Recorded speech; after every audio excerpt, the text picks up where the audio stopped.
तो रूस और यूक्रेन के बीच युद्ध थमने के बजाय और ज्यादा बढ़ता जा रहा है। यूक्रेन के राष्ट्रपति जेलेंस्की भले ही दुनिया भर के देशों से रूस पर दबाव बनाने और युद्ध को रोकने में मदद की गुहार लगा रहे हों, लेकिन पुतिन की मंशा कुछ और है। अब खबरें आ रही हैं कि पुतिन ने परमाणु युद्ध की ओर पहला कदम बढ़ा दिया है।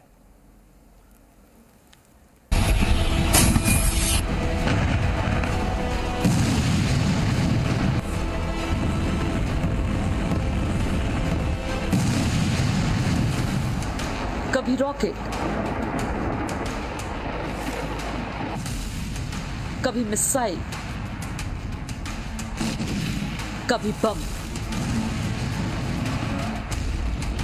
तो कभी टैंक। रूस के राष्ट्रपति व्लादिमीर पुतिन यूक्रेन को तबाह करने के लिए किसी भी हथियार के इस्तेमाल से हिचक नहीं रहे। पुतिन का प्लान है यूक्रेन का सर्वनाश।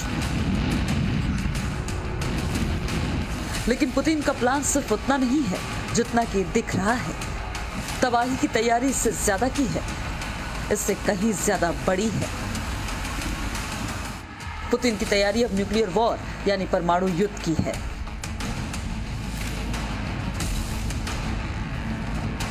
जी हां, यही सच है।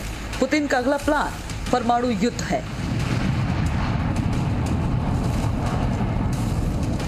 सूत्रों के मुताबिक ये बात क्रेमलिन के बड़े अधिकारी कह रहे हैं। इन टॉप अधिकारियों के मुताबिक पुतिन ने हाल ही में न्यूक्लियर वॉर इवैक्यूएशन ड्रिल करने की मांग की है। पुतिन की इस मांग ने सभी को चौंका दिया है। पुतिन ने ये मांग ऐसे वक्त की है जब पश्चिमी देशों के साथ रूस की तनातनी लगातार बढ़ती जा रही है। न्यूक्लियर वॉर इवैक्यूएशन ड्रिल वो प्रक्रिया है जिसमें परमाणु युद्ध के समय लोगों को सुरक्षित स्थानों तक ले जाया जाता है। सूत्रों के मुताबिक यूक्रेन के साथ युद्ध में रूस के सैनिकों के मारे जाने की संख्या लगातार बढ़ रही है।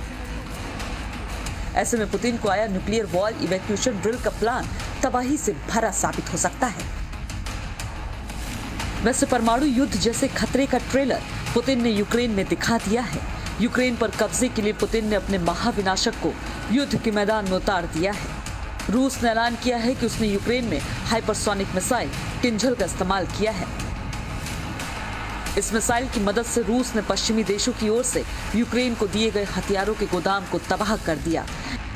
ये महाविनाशक मिसाइल इतनी खतरनाक है कि अभी तक किसी भी देश के पास इसका तोड़ नहीं है। ये मिसाइल परमाणु बम गिराने में भी सक्षम है। ब्यूरो रिपोर्ट, जी मीडिया। तो